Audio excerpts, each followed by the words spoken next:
Assalamualaikum warahmatullahi wabarakatuh. Balik lagi dengan gue Irman dan selamat datang kembali di C-Misteri, cerita mistis para pendaki.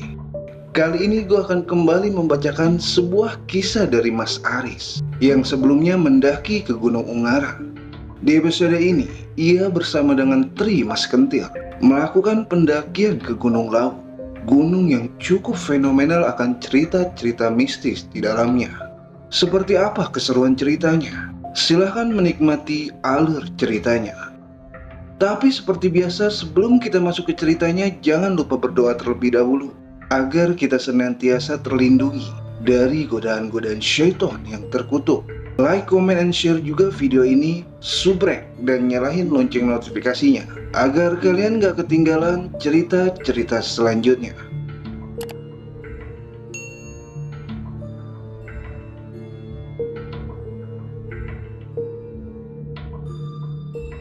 Hari berganti bulan, bulan berganti tahun.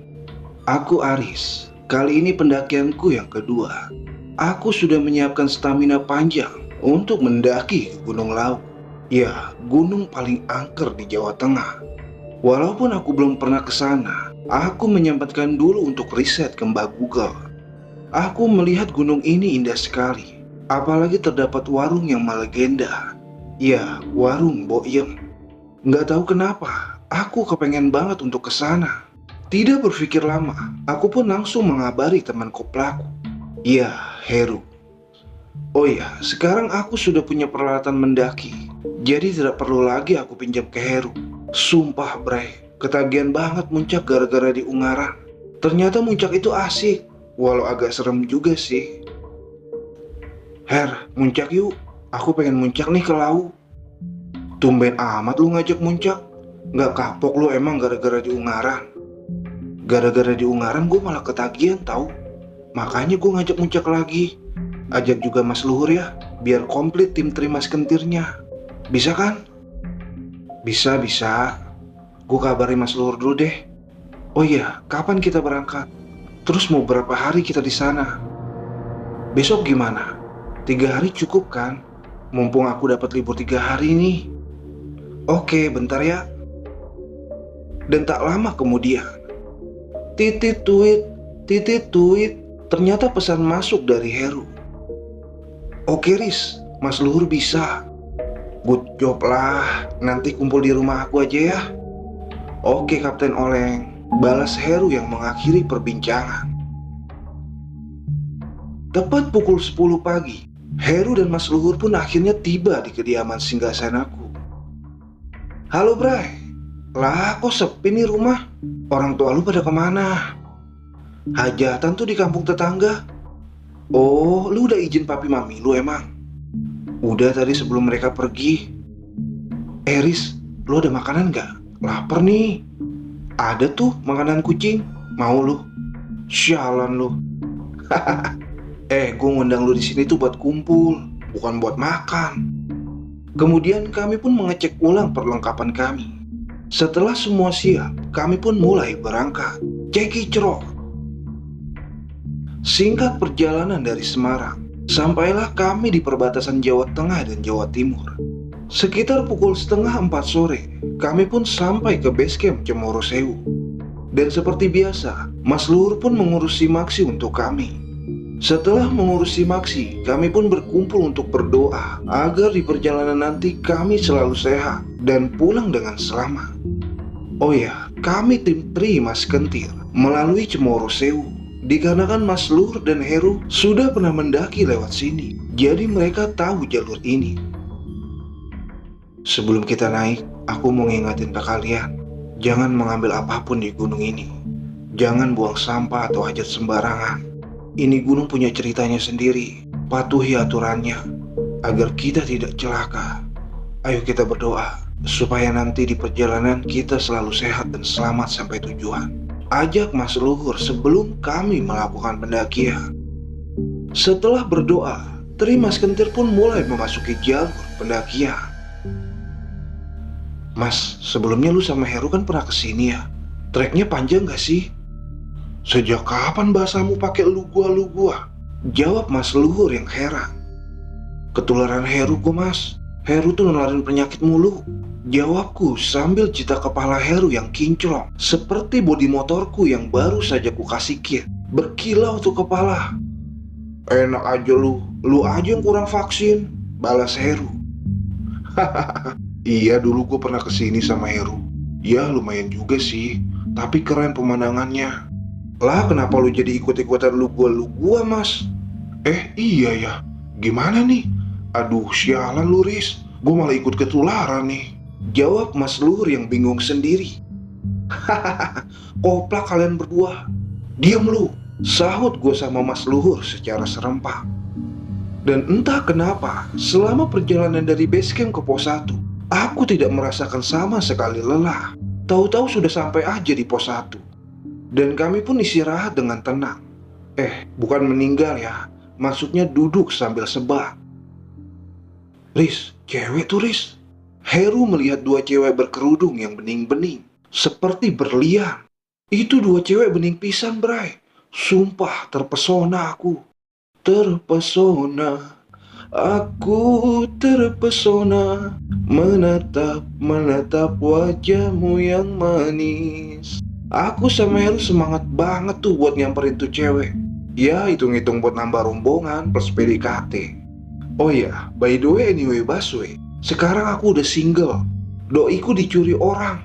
Padahal aku udah susah payah jaga hati dan perasaannya. Tapi, sudahlah.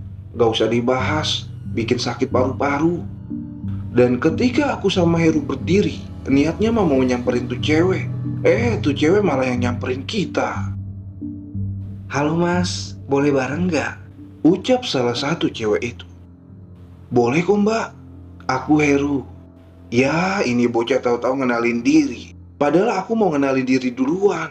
Malah diserobot sama si lampu taman. Gak ada yang tanya lampu taman, sahutku. Sirik aja lu, diem apa? Aku Devi, yang ini temanku Gita. Dan yang... Loh, kemana Mbak Melati Git? Bukannya di samping kamu tadi? Kemana ya? Apa sudah duluan? Tapi lewat mana dia? Jelas Devi yang kebingungan. Dari tadi aku liatin mbaknya cuma berdua aja kok. Terus pas mbaknya nyamperin kita, mbaknya juga emang berdua kan? Emangnya tadi pas naik bertiga ya? Enggak sih mas, tadi aku dari bawah cuma sama Devi. Terus di tengah perjalanan aku ketemu sama Mbak Melati. Dia sendirian. Terus dia minta barang sama kita. Ya udah kita barengin. Jawab Gita menjelaskannya. Ya udah, mungkin dia nggak jadi naik kali. Nggak usah dibahas lagi ya, berpikir positif aja. Lebih baik kita lanjutin aja buat naik.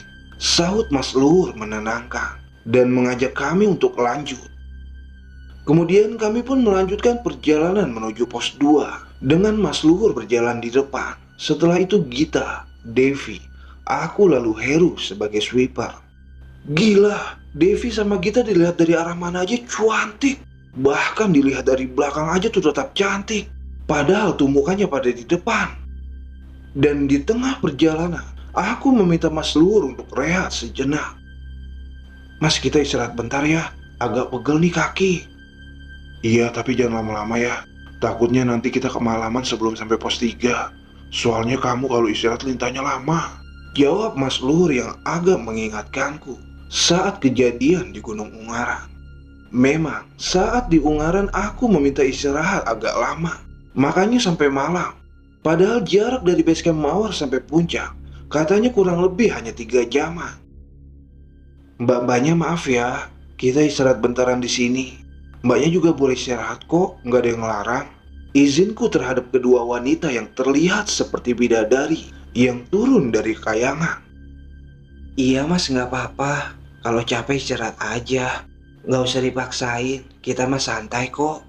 Aduh, nih cewek kalau ngomong suaranya merdu, kayak madu. Kok malah kayak madu ya? Madu mah manis ya. Tapi emang manis sih orangnya. Yuris lanjut. Nanti gara-gara lu kemalaman lagi di sini. Tumben banget nih orang berdua pada biasa aja. Biasanya mah pada kopla kalau lagi bareng-bareng. Apalagi pada sakit gigi ya. Lu berdua pada diem-diem aja. Pada sakit gigi lu. Tanyaku ke Mas Luhur dan Heru. Siapa mas? Kita? Ya malah si Devi yang jawab. Maaf mbak. Enggak, maksud aku itu teman-temanku. Biasanya kalau lagi bareng-bareng gini, mereka tuh mesti pada koplak mbak. Jelasku ke Devi. Gak apa-apa Riz, udah kita fokus aja. Jangan jaga jarak ya, kita terus merapat. Jawab Mas Luhur yang agak dingin. Pada nggak asik nih mereka berdua. Mending ngobrol sama bidadari aja lah. By the way anyway Baswe, mbak-mbaknya dari mana ya? Kita dari Semarang mas, Surabaya mas. Terdengar jelas suara menyaut bersamaan. Kon berarti toko Surabaya tah? Surabaya? Semarang mas, bukan Surabaya. Jawab Gita begini. Begitu Riz, bukan begini. Ini orang tua satu ikut campur mulu kayak Heru. Tadi diajak ngobrol kagak mau. Sekarang ikut-ikutan nimbrung aja. Tapi tadi aku denger jelas kok. Tadi mbaknya bilang dari Surabaya. Enggak mas, aku bilang kalau aku dari Semarang kok. Balas Gita sambil mendekatkan mukanya. Gila nih cewek malah dideketin tuh muka.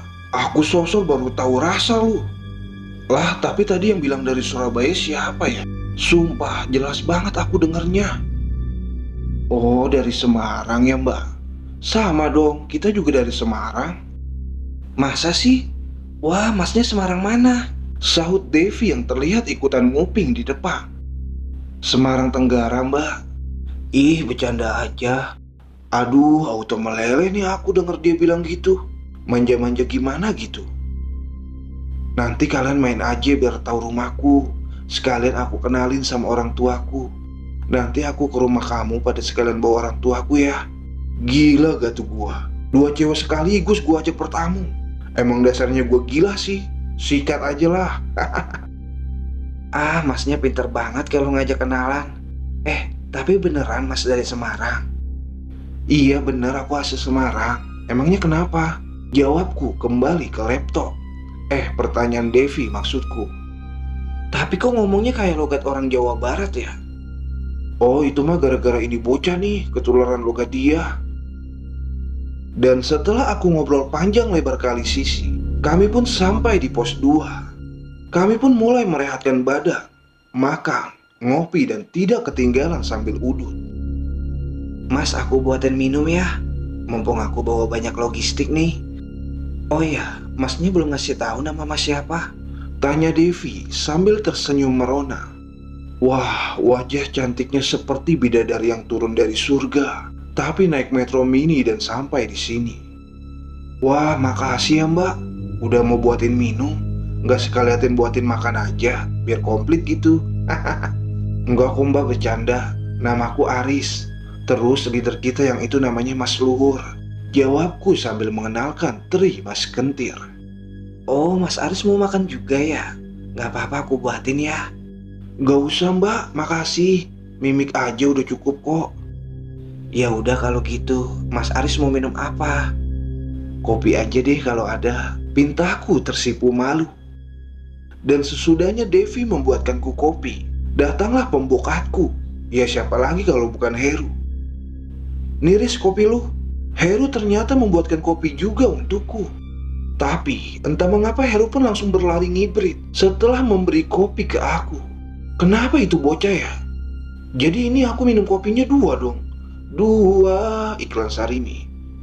Ini mah kopi ya bukan mie. Ya kembung-kembung dah nih. Nggak tahu kenapa, tumben banget itu 2 sejoli diam-diam aja. Ngobrol enggak.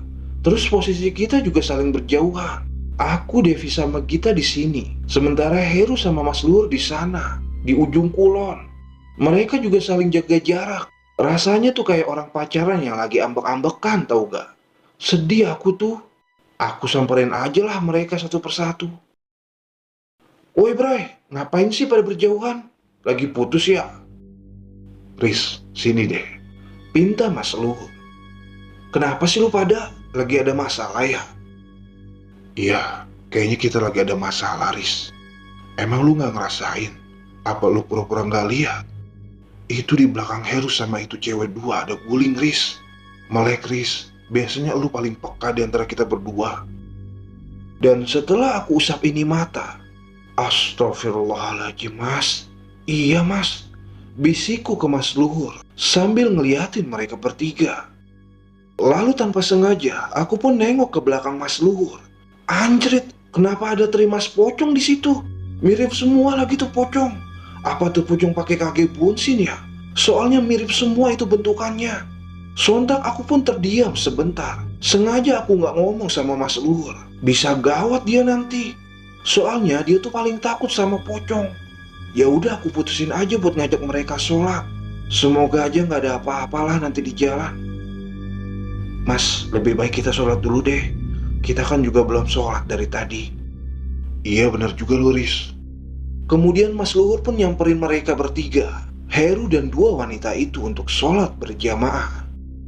Her, Mbak, yuk sholat dulu yuk. Ajak Mas Luhur ke mereka. Ayo mas. Maaf mas, kalian duluan aja ya. Aku lagi halangan. Kamu lagi halangan? Kenapa kamu gak bilang, Dev? Sontak Gita pun terkejut kalau ternyata Devi lagi berhalangan. Maaf, aku gak tahu kalau aku lagi halangan. Aku baru sadar tadi pas di base camp. Tapi kan kamu tahu, Dev, kalau ada larangannya. Siapa saja yang halangan dilarang mendaki gunung. Udah, lebih baik kita sholat dulu aja biar tenang. Setelah itu kita diskusi lagi kelanjutannya mau gimana. Dan dikarenakan kalian sudah menjadi bagian dari kelompok kami pun juga bertanggung jawab atas nantinya. Dan Mas Luhur pun berhak memutuskan gimana kelanjutannya nanti. Aku pun berusaha mendinginkan suasana. Iya Riz, lu benar. Lebih baik kita sholat dulu aja ya. Dan setelah kami sholat, kami pun kembali berdiskusi untuk melanjutkan perjalanan ini atau kami turun lagi. Karena dia yang ngajak kami untuk mendaki kali ini. Riz, kamu yang mutusin mau lanjut apa kita turun?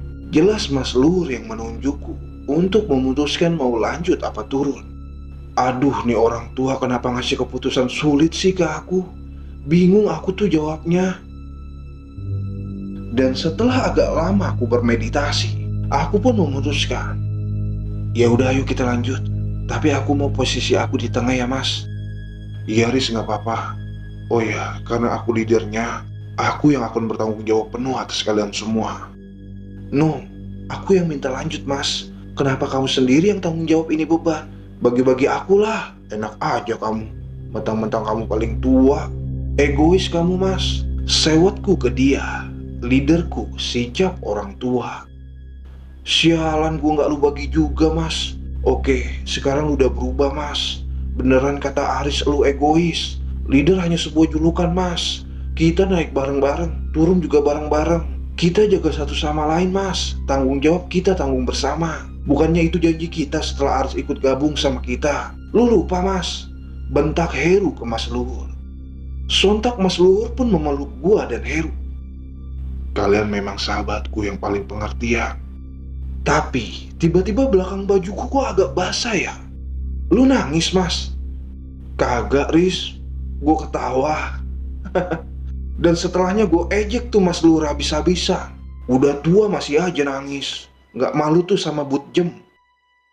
Mas, kami juga ikut janji kalian ya. Kan sekarang kami juga bagian dari kalian. Pinta Gita saat itu. Maafin aku ya, aku malah jadi beban kalian. Devi pun meminta maaf kepada semuanya. Karena ia sadar kalau sedang datang bulan, pasti akan banyak mengundang makhluk-makhluk halus. Bah, beban itu bagi kami cuma ini, keril kami, sama logistik yang dibawa sama Heru tuh. Mbak kan bukan barang, jadi mbaknya tenang aja ya. Jelasku menenangkan perasaannya, yang saat itu sedang campur aduk kayak adonan kue. Udah cukup sinetron-sinetronannya, lebih baik kita lanjut jalan. Kemudian kami pun memulai untuk melanjutkan perjalanan ini. Di jalur trek ini, sesekali kami pun berpapasan dengan rombongan pendaki lain dari arah atas. Dan saat aku melihat rombongan yang barusan lewat, anjrit, ada anak kecil yang lagi duduk di atas keril mereka. Salah satu dari rombongan itu, tapi dengan kondisi yang ngeri bre. Kepalanya pecah, wajahnya hancur berantakan, kakinya patah. Darah yang keluar dari kepalanya itu bikin ngeri. Mana gak berhenti-berhenti itu darah. Sampai-sampai carrier pendaki itu yang berwarna biru menjadi warna merah. Udah gitu baunya amis banget lagi. Sumpah aku gak kuat, mual banget aku. Saat itu aku lebih baik diam. Takutnya kalau aku berhentiin itu rombongan, itu bocah malah nemplok ke kerilku. Bisa mabuk gunung nanti aku jadinya. Dan setelah agak lumayan jauh dari itu rombongan, aku pun memutuskan untuk berhenti sejenak di pinggir jalur trek. Mas, stop dulu mas. Pintaku ke leader Tri Mas Kentir. Iya Riz, tadi aku juga pengen bilang. Kemudian aku, Mas Luhur dan Heru sontak langsung berlari ke pinggir trek. Ternyata Tri Mas Kentir muntah bersamaan. Gila, baunya amis banget itu. Dan setelah aku buang semua isi perut, aku pun berbalik ke arah Devi dan Gita. Anjrit, itu bocah malah nemplok di keril Devi. Tambah amis aja ini nanti di jalan. Dan entah, gak tahu lagi yang akan gue keluarin nanti di jalan. Mungkin saking baunya, jantung, paru-paru, lambung, semua organ dalamku aku keluarin semua kali ya. Dan setelah aku mendekati Devi, lalu aku tatap itu muka si bocil. Tahu-tahu dia malah kabur dan entah menghilang kemana. Tapi setelah aku tengok ke depan, astagfirullahaladzim, apaan lagi sih ini? Mas, mending kita istirahat di sini dulu deh. Loh, emangnya kenapa Riz? Bentar lagi kan kita sampai ke pos 3. Udahlah mas, kita istirahat di sini aja. Emangnya mas bisa lewati tuh? Tuh lihat di depan sana. Paksaku untuk berhenti, lalu menunjukkan apa yang aku lihat ke mereka. Jujur ya, kalau yang ini aku agak takut. Udah gede, buluan, hitam lagi. Itu mata juga udah gede merah, kayak orang habis mabuk tau gak? Terus bulat kayak lampu bohlam, sama kayak kepalanya si Heru. Riz, genderuwo Riz. Iya Her, aku tahu. Gede Riz. Iya aku tahu. Matanya merah Riz. Jangan diliatin dah Her, nanti kena genjutsu lu.